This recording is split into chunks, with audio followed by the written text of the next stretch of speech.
9-year-old Miriam wasn't supposed to be in Brian Parsons' private study. The billionaire lay motionless on his leather sofa, his vault door hanging open with gold bars gleaming and cash strewn across the hardwood floor. Through eyes barely cracked open, Brian watched the child approach in her bright yellow cleaning gloves, waiting for her to prove what 49 years of betrayal had taught him, that everyone, even innocent children, had a price. But Miriam did something that would shatter Brian's worldview completely. Something that challenged every cynical belief he built his empire upon. In his fortress of 31 rooms and state-of-the-art surveillance, where security cameras monitored every corner and trust was an illusion he'd abandoned decades ago, this little girl with her scuffed sneakers and butterfly-covered journal was about to trigger a chain of events that would uncover 15 years of corruption, dismantle a perfectly hidden conspiracy, and prove to a hardened billionaire that sometimes those with nothing to give possess everything that matters. Just before we continue, I'd love to know where you're watching from today. And if you're enjoying these stories, make sure you're subscribed. The antique clock in Brian Parsons' study chimed 2:30 in the afternoon, its resonant tone reverberating through the stone corridors of his massive estate.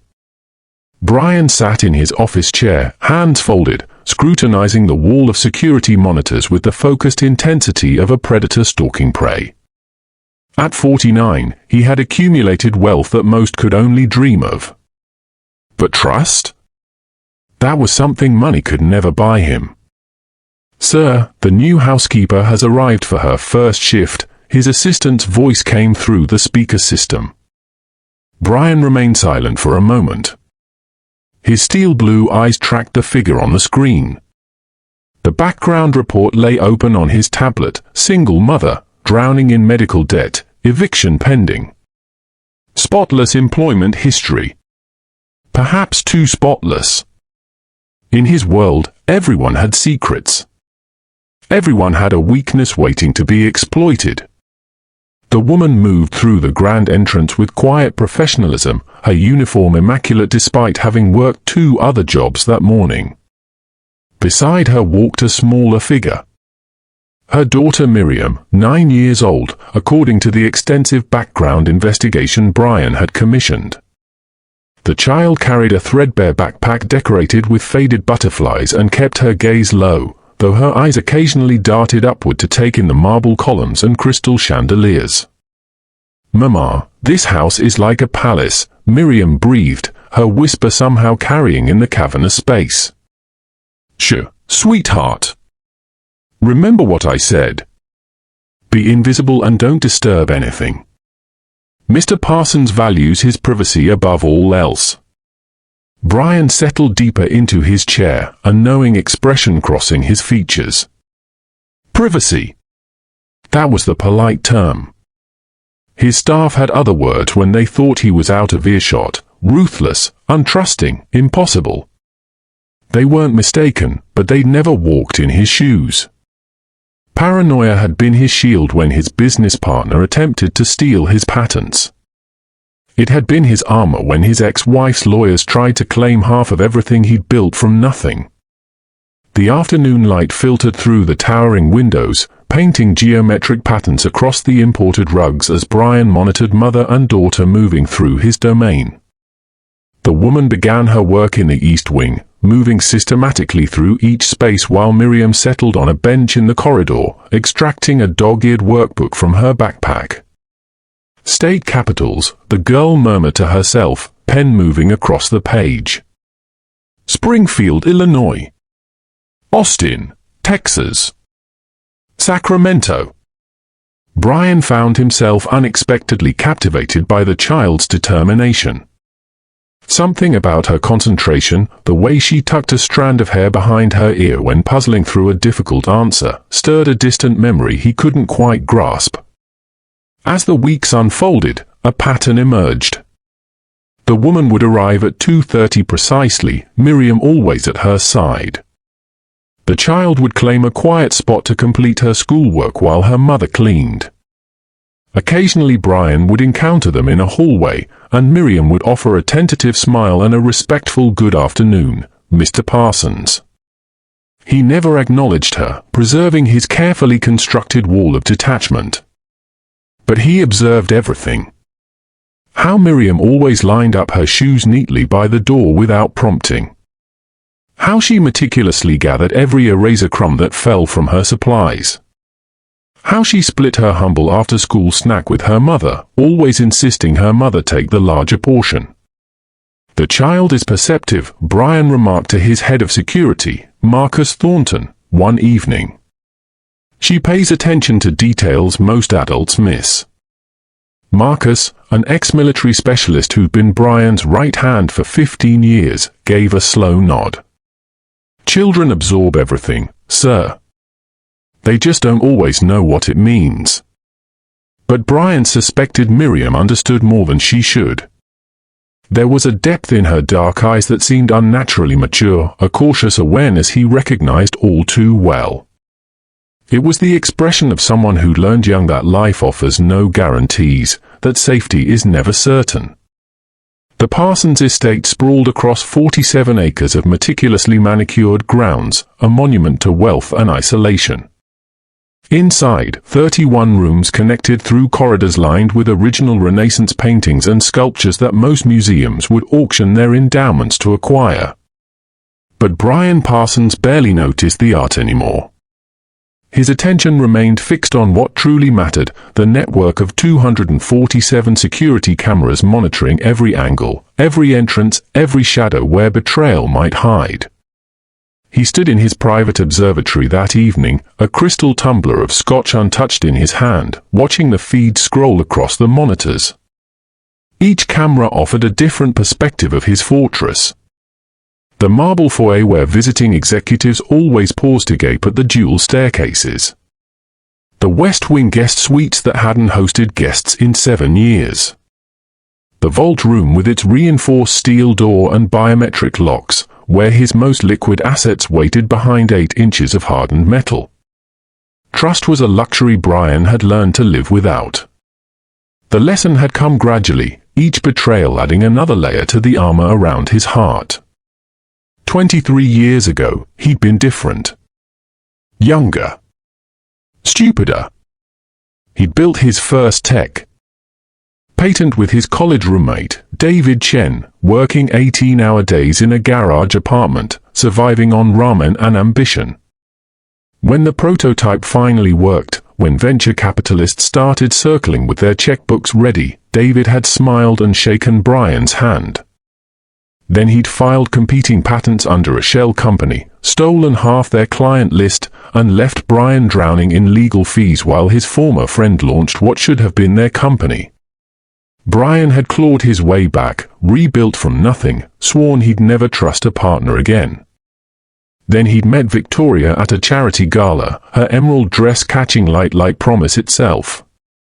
She'd seemed different from the social climbers who orbited wealthy men like hungry satellites. She'd listened to his ideas, laughed at his jokes, made him believe that perhaps not everyone was motivated purely by greed. They'd married within a year. She'd lasted 3 before her lawyer served papers demanding half of everything, producing fabricated evidence of emotional neglect and a prenuptial agreement her attorney had expertly dismantled. The final betrayal had cut deepest because it came from blood. His younger brother Thomas had joined the company after the divorce, claiming he wanted to help Brian rebuild what Victoria had tried to take. For 5 years Thomas worked alongside him, learned every system, gained access to every account. Then one morning Brian discovered that Thomas had been systematically siphoning funds, building a shadow company designed to poach Brian's key clients the moment he accumulated enough capital to strike. Marcus had helped him dismantle that conspiracy, had stood loyal when everyone else proved themselves hollow. Now Marcus was the only person Brian allowed past his defenses, the single human variable in a life Brian had otherwise reduced to cameras, contracts, and cold transactions. People could be monitored. Behavior could be predicted. But trust? That was a fairy tale he'd stopped believing in somewhere between David's patent theft and Thomas's treachery. The cameras never lied. They never pretended affection while plotting theft. They simply watched, recorded, and showed him exactly who people really were when they thought no one was looking. The background report loaded onto Brian's tablet at precisely 2:47 p.m., 13 minutes after the woman had arrived. He read it twice, his expression unchanging, though certain details made his jaw tighten with grim recognition. Sarah Mitchell.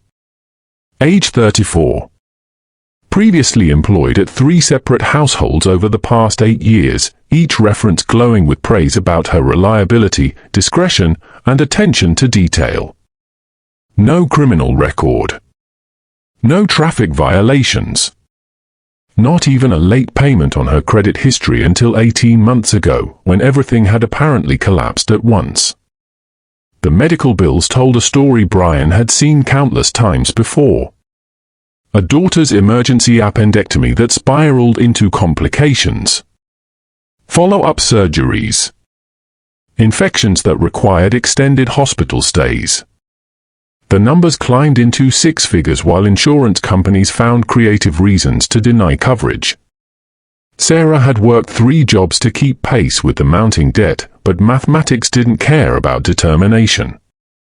The eviction notice had been filed 6 days ago. She had until the end of the month. Brian scrolled through the scanned documents his investigator had acquired. Every reference letter used remarkably similar language. Trustworthy beyond measure. Treated our home as if it were her own. Would recommend without hesitation. The phrases felt rehearsed, almost scripted. Too perfect, as if someone had carefully constructed a facade designed to appeal to wealthy employers desperate for reliable staff. He'd seen this pattern before. The immaculate presentation that concealed darker truths. The desperate circumstances that made people capable of anything. Sarah Mitchell needed this job the way a drowning person needs air, and that desperation made her dangerous. Or useful, depending on perspective. Marcus appeared in the doorway, his footsteps soundless despite his considerable size. "You've read the report, I assume." "She's drowning," Brian said flatly. "Medical debt, eviction pending, no family support system. Her previous employer died last year, which explains the gap in employment." He set the tablet down, his fingers drumming once against the mahogany desk. "What's your assessment?" "She seems genuine. Worked hard all afternoon, didn't touch anything she shouldn't. The daughter stayed quiet, did her homework in the corridor." Marcus paused. "But you're not asking if she's genuine. You're asking if she's desperate enough." Brian rose, walking to the window that overlooked the east gardens where mother and daughter were currently visible as small figures against the manicured hedges. Sarah was pointing at something, probably flowers, while Miriam listened with that peculiar intensity children sometimes displayed. From this distance, they looked like any ordinary family enjoying a peaceful moment. "Everyone has a price," Brian said quietly. "The question is whether they know it yet." He turned back to Marcus. "I want to run an experiment. Something that will reveal exactly who Sarah Mitchell really is when she thinks no one's watching." "What kind of experiment?" Brian's smile held no warmth. "The kind that proves I'm right about human nature. I'm going to give her an opportunity that desperate people can't resist. We'll leave the vault door open. Cash visible. Gold bars within reach. And we'll see if that spotless record of hers survives genuine temptation." Marcus's expression remained neutral, but something flickered in his eyes. Disapproval, perhaps, though he'd never voice it. "When?" "Tomorrow afternoon. And I want cameras recording every angle." Brian arranged the scene with the precision of a theater director staging a crucial act. The vault door hung open at precisely 30 degrees, enough to reveal the interior without appearing deliberately staged. 3 gold bars rested on the edge of his desk, their surfaces catching the afternoon light and throwing amber reflections across the mahogany. He'd scattered approximately $12,000 in cash across the surface, some bills crisp and new, others worn from circulation. It needed to look careless, as if he'd been counting his wealth and simply abandoned the task. The leather sofa provided the perfect vantage point. Brian positioned himself carefully, one arm draped across his chest, his breathing slow and measured. Through eyelashes barely separated, he maintained a sliver of vision that captured the door, the desk, and the vault beyond. The cameras would record everything from 6 different angles, but he wanted to witness this moment himself. Wanted to see the exact instant when human nature revealed itself. At 3:15, he heard the footsteps. Light, tentative.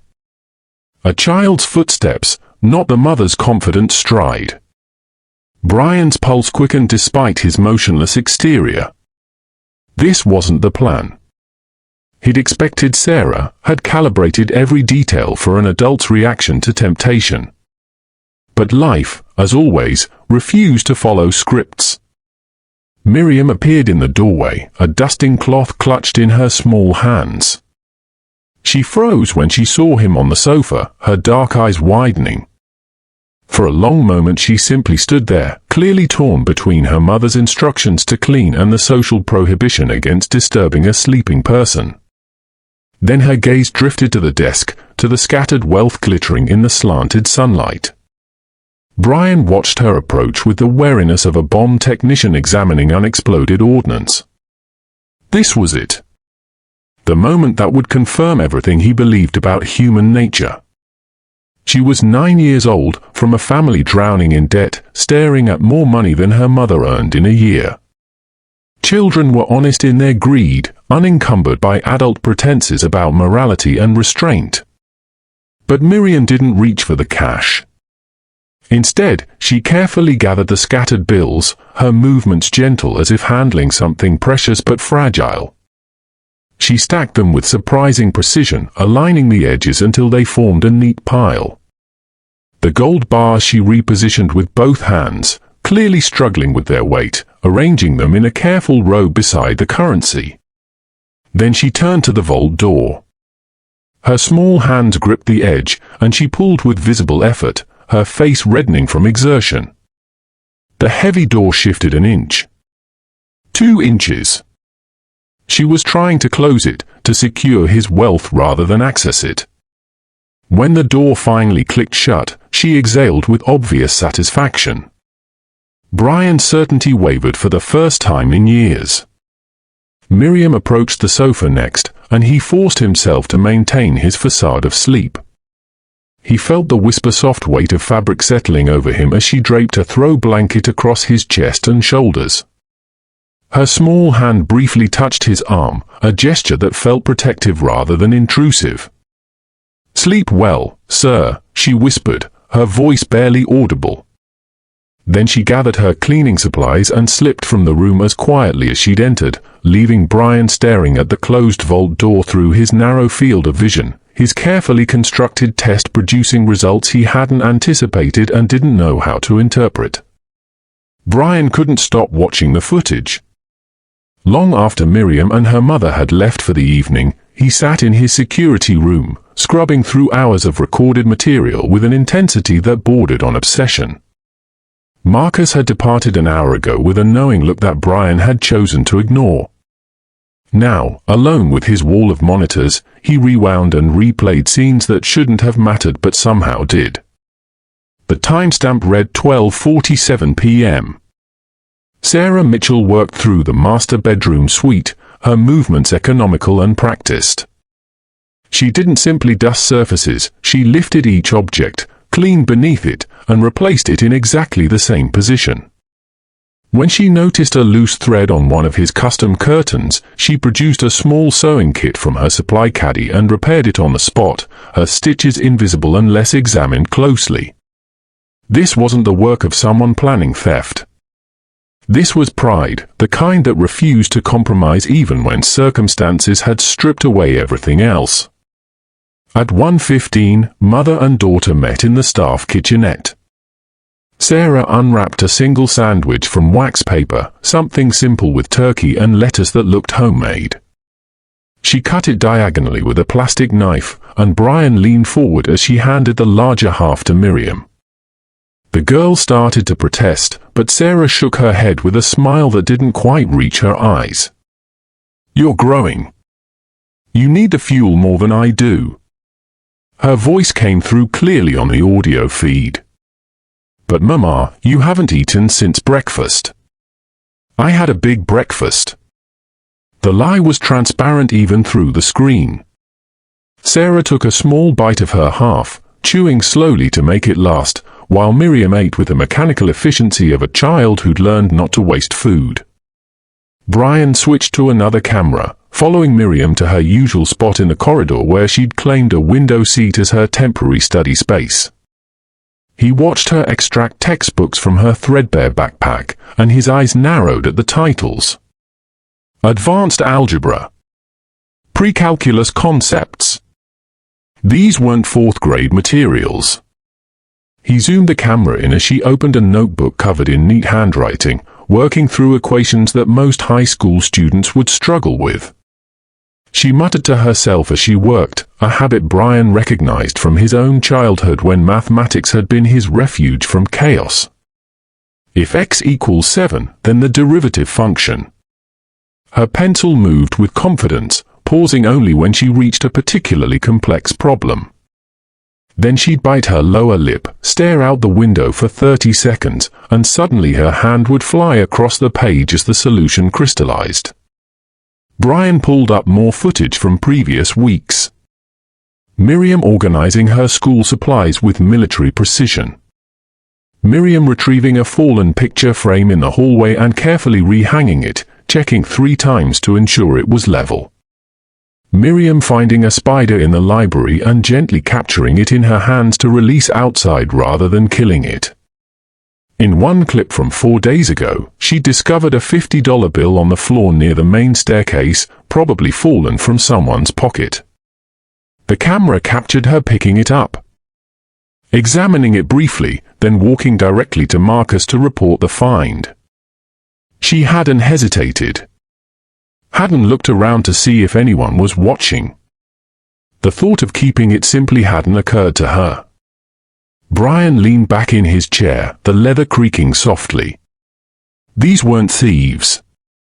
They were people clinging to dignity with both hands while the world tried to pry their fingers loose.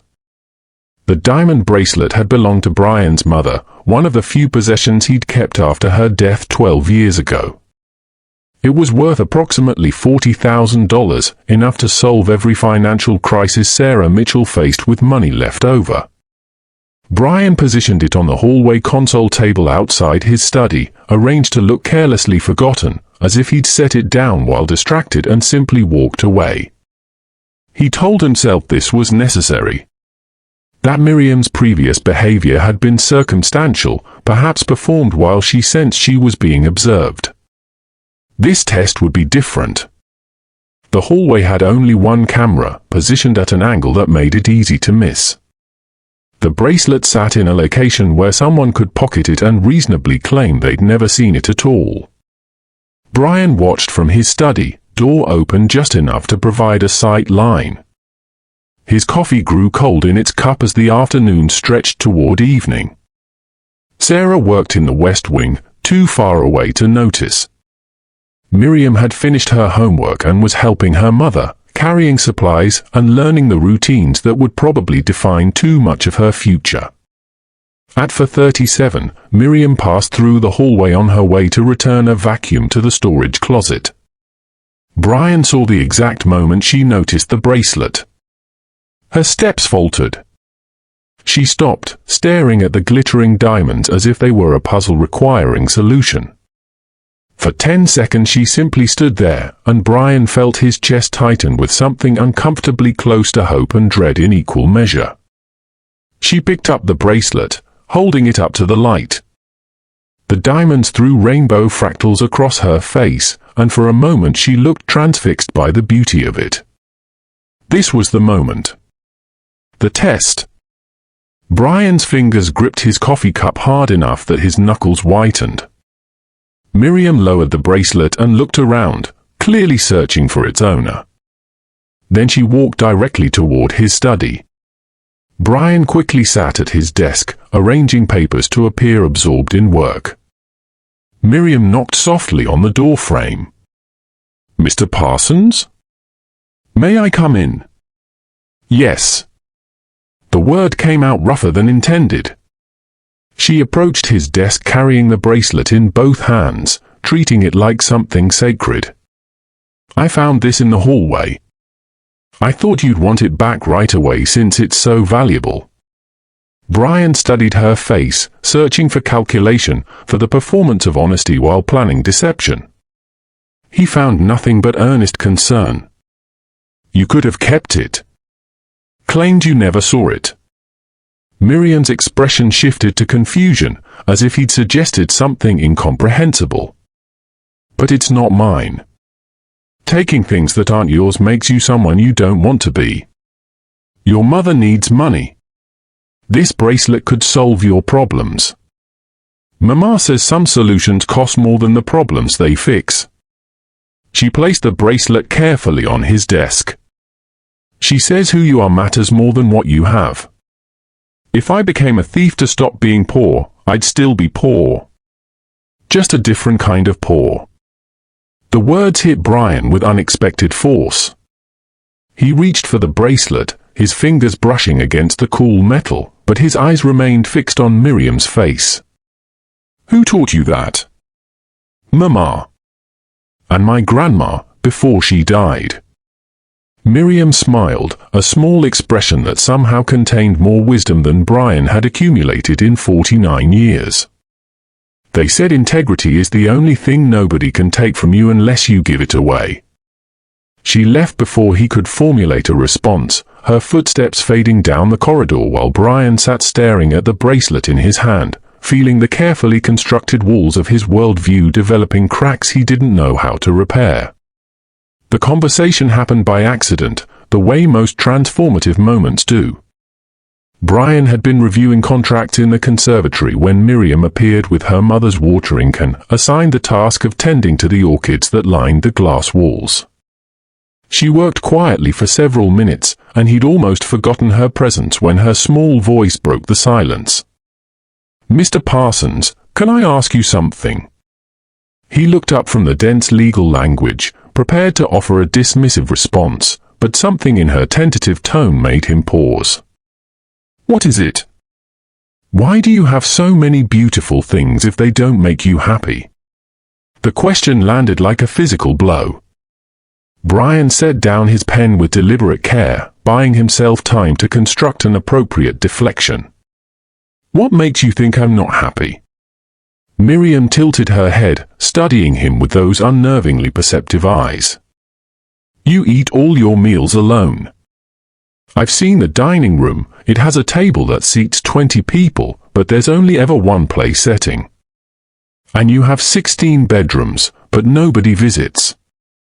Mama says a house isn't really a home unless there's laughter in it."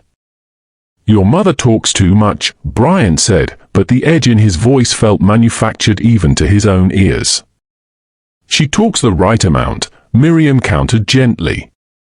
"And Mr. Thornton is nice, but he's the only person you really talk to. Even then, it's mostly about security systems and schedules." She returned her attention to the orchids, misting their delicate petals with careful precision. "At our old apartment, before we had to leave, we didn't have much. But Mama's friend Rosa would come over for coffee every Sunday, and Mr. Chen from downstairs would bring us dumplings on holidays, and it felt..." She searched for the word full. Like the walls held something besides just furniture. Brian found himself unable to look away from her. "And what do my walls hold?" "Cameras, mostly." She said it without judgment, stating simple fact. "And locks. And really expensive art that I think you don't even see anymore." She moved to the next orchid, her small hand steady on the watering can. My teacher says that butterflies are most beautiful when they're flying free. When you put them in a glass case, they're still pretty, but they're also dead. I think maybe beautiful things are like that. They need space to be beautiful. The weight that had been building in Brian's chest for years suddenly felt unbearable. He looked around the conservatory with its imported Italian tile, its climate-controlled precision, its orchids that cost $500 each and required professional care. Everything perfect. Everything controlled. Everything utterly devoid of the warmth Miriam described with such simple clarity. I had people, he heard himself say. They took things from me. So now you take things from yourself. Miriam's question carried no accusation, only genuine curiosity. You took away friends so nobody could hurt you, but doesn't being lonely hurt too? Brian had no answer. The silence stretched between them, filled only by the soft spray of water on orchid petals and the distant sound of Sarah's vacuum in another wing. Miriam finished her task and picked up the watering can, preparing to leave. Mr. Parsons? I think maybe the people who took things from you also took something else. They made you forget that most people aren't like them. Mama says one bad apple doesn't mean the whole orchard is rotten. You just have to be brave enough to try another apple. She left him sitting among his expensive orchids in his temperature-controlled sanctuary, surrounded by beauty that had somehow become indistinguishable from captivity, feeling the full crushing weight of a loneliness he'd spent 15 years pretending didn't exist. The discrepancy was small enough that Brian almost missed it. A security log entry timestamped at 3:47 a.m. on a Tuesday 3 weeks ago showed Marcus accessing the East Wing vault room, but the corresponding camera footage for that time frame had been corrupted. A technical glitch, the report claimed. Equipment malfunction. Brian sat in his study at 2 a.m., unable to sleep, scrolling through months of security data with the single-minded focus that had built his empire. One corrupted file meant nothing. But when he searched for similar incidents, a pattern emerged that made his blood run cold.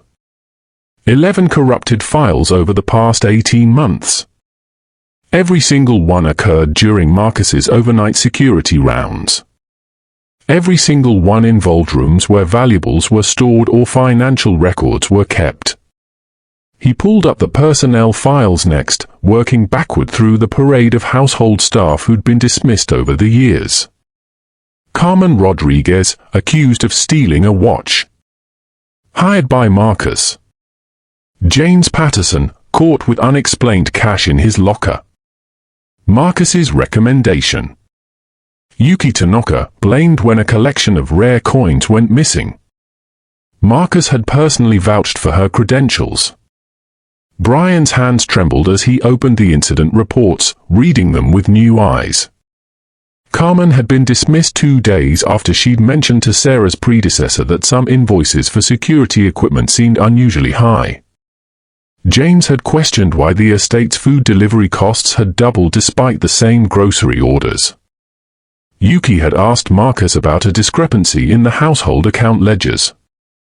Each person had noticed something. Each had been eliminated before they could investigate further. And each time, Marcus had been the one to discover evidence of their guilt. A stolen item. Missing cash. Always something concrete enough to justify immediate termination, always found by the man who'd hired them in the first place. Brian pulled up the financial records he'd been too trusting to scrutinize closely. Marcus managed the estate's operational accounts, authorized payments to vendors, oversaw security system upgrades. The numbers looked legitimate on the surface, but when Brian started comparing invoices to bank statements, the architecture of the fraud revealed itself in sickening detail. Security equipment purchased at triple market value from shell companies Marcus controlled.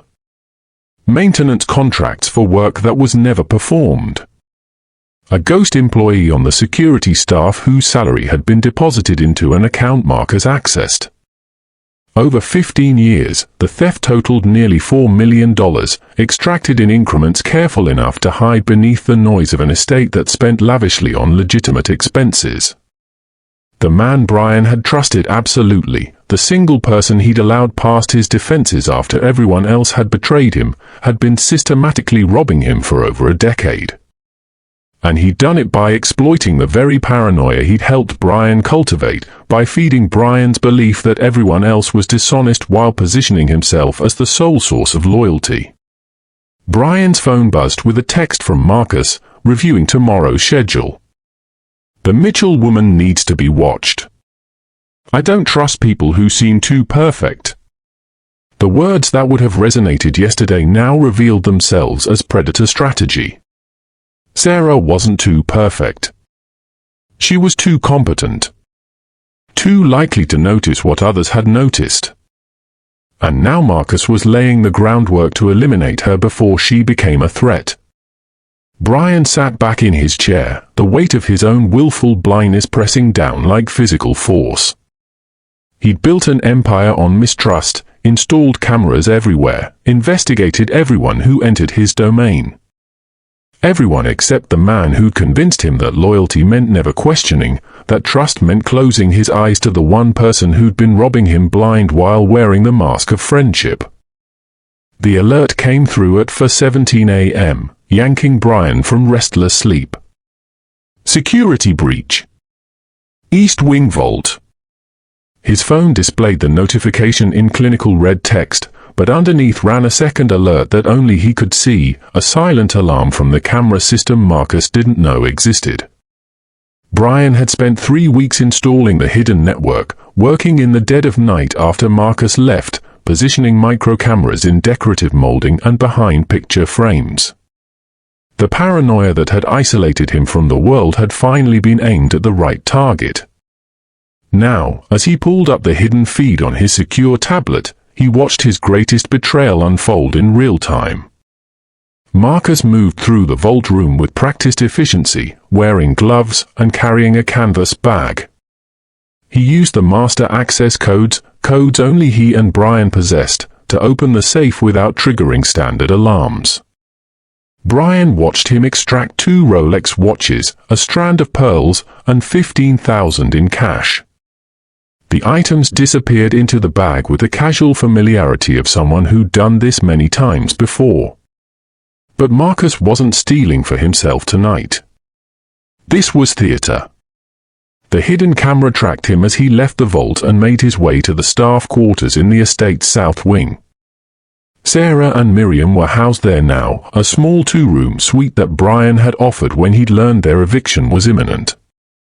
Marcus had advised against it, called it a security risk. Now Brian understood why. Marcus produced a key, one he'd clearly had made without authorization, and entered the Mitchells' quarters.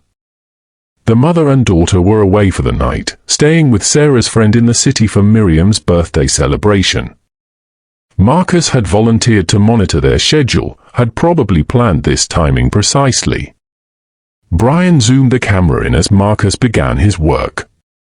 The stolen items went into Sarah's modest dresser, hidden beneath clothing but not so deeply that police wouldn't find them. He planted the canvas bag itself in the back of her closet, positioning it behind shoes. Then he withdrew a small leather notebook, Brian's personal financial ledger, missing for 2 weeks, and tucked it under the mattress. The staging was meticulous. Each piece of evidence damning but discoverable, the work of someone who understood exactly how investigations unfolded. Marcus photographed each planted item with his phone, creating a time-stamped record he could claim he discovered during a routine security check. Brian's hands clenched around the tablet as Marcus made one final addition, a handwritten note in Sarah's quarters, clearly forged, outlining plans to steal more items and fence them through unnamed contacts. The handwriting was good but not perfect, the kind of forgery that would stand up to casual inspection but crumble under forensic analysis, which would never happen because Marcus would ensure Sarah was arrested and prosecuted before anyone looked too closely. At 4:52 a.m., Marcus called the police. Brian listened to the conversation through his phone's security feed, hearing Marcus's carefully calibrated distress. "I hate to make this call, but I've discovered evidence of theft. The new housekeeper. I found items missing and traced them to her quarters. Yes, I can secure the scene until you arrive." The performance was flawless. Concern mixed with disappointment, the trusted employee forced to report a colleague's betrayal. Brian recognized the pattern now. He'd heard Marcus deliver variations of this speech 11 times before, each time eliminating someone who'd gotten too close to the truth. But this time was different. This time, Brian had documentation of every moment. This time, Marcus's perfect crime would become the instrument of his own exposure. As Brian dressed and prepared to intercept the police before they could arrest an innocent woman, he felt the full weight of his complicity. His cynicism hadn't just isolated him, it had created the perfect environment for a predator to operate undetected. By trusting no one except Marcus, by viewing everyone else as potential threats, Brian had given his greatest enemy complete access and absolute protection. Miriam had been right. One bad apple didn't mean the whole orchard was rotten. But his determination to avoid that one bad apple had led him to embrace poison disguised as preservation. The police cruisers rolled up the circular drive at 5:23 a.m., their lights painting the estate's facade in alternating blue and red. Brian met them at the entrance, his lawyer already en route, the hidden camera footage transferred to 3 separate secure drives. But before he could intercept Marcus's carefully constructed narrative, a small yellow taxi pulled through the gate. Sarah emerged first, confusion evident on her face at the sight of police vehicles. Then Miriam, clutching her butterfly-covered backpack, her eyes going wide as she took in the scene. They'd returned early from their overnight trip, Miriam having gotten carsick on the drive and asking to come home. Marcus stood on the front steps with 2 officers, his expression perfectly calibrated between concern and professional duty. "Mrs. Mitchell, I'm afraid there's been an incident. We need to search your quarters." "Search?" Sarah's voice climbed an octave. "Why? What's happened?" "Items have gone missing from Mr. Parsons' collection. I've discovered evidence that Marcus has been stealing for 15 years, Brian cut in, his voice carrying across the drive with absolute authority, and attempting to frame Mrs. Mitchell to cover his tracks. The tableau froze. Marcus's mask slipped for just a fraction of a second, revealing something cold and predatory underneath before the concerned expression reassembled itself. "Sir, I understand this is difficult, but the evidence is clear. If you'll just let the officers—" "Mr. Parsons is correct," Miriam's voice rang out, surprisingly strong for someone so small. She walked forward, unzipping her backpack and withdrawing a notebook covered in hand-drawn butterflies. "I have evidence too." Marcus's eyes fixed on the journal with an intensity that made Brian's protective instincts flare. "Sweetheart, the adults are handling this. Why don't you?" "I write down interesting things I see," Miriam continued, ignoring him. She opened the journal to reveal pages of careful handwriting interspersed with sketched observations. "My teacher says good scientists keep detailed notes. I've been practicing." She handed the journal to the nearest officer, a woman with sergeant stripes who accepted it with obvious curiosity. Brian moved closer as the sergeant began reading aloud. "November 3rd, 2:47 a.m. Couldn't sleep. Saw Mr. Thornton's car in the drive. He carried 2 bags from the house to his trunk. December 17th, 11:34 p.m. Bathroom window faces the garden. Mr. Thornton met with a man in a dark coat. They shook hands and Mr. Thornton gave him something small. January 9th, 3:15 a.m. The entries continued, a child's innocent documentation of behavior she'd found interesting but not yet understood. Timestamps. Descriptions. Even rough sketches of the people Marcus had met, the bags he'd carried, the rooms he'd accessed during hours when he thought no one watched. She's a child making up stories, Marcus said, but sweat had appeared on his forehead despite the cool morning air. Obviously coached by. Brian produced his tablet, pulling up the hidden camera footage. Miriam's observations match my security recordings perfectly. Recordings you didn't know existed because I installed them specifically to monitor you. He met his former head of security's eyes. 15 years, Marcus. For $1 million. 11 innocent people fired to protect your theft. The next 30 minutes unfolded with the inevitability of a carefully built house of cards finally collapsing. The hidden camera footage. The forged note in handwriting that didn't match Sarah's employment application. The planted evidence with Marcus's fingerprints on items he'd claimed never to have touched. The shell companies traced back to Marcus's family members. The ghost employee whose salary deposits matched Marcus's account access times. As officers placed Marcus in handcuffs, he finally dropped the pretense. "You were so easy," he said, his voice stripped of the loyalty it had carried for 15 years. "Feed your paranoia, eliminate anyone who got close to the truth, and you never questioned me once."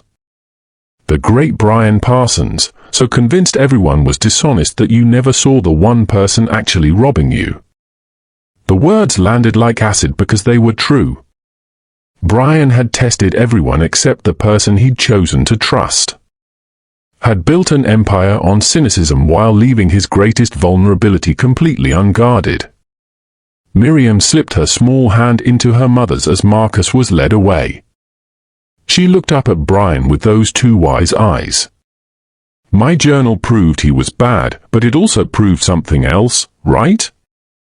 That watching carefully helps you see the truth, not just the bad things, but the good ones too." Brian knelt down to her eye level for the first time, the weight of the morning pressing down on his shoulders. "Your journal saved your mother. Probably saved me too. Because I paid attention without deciding what I'd see first," Miriam said simply. "You were looking for bad apples so hard that you picked the worst one and called it good." The end. Before you go, we'd love to hear your thoughts. How do you think you would have handled the situation if you were in Clarence's shoes? Share your thoughts in the comments below.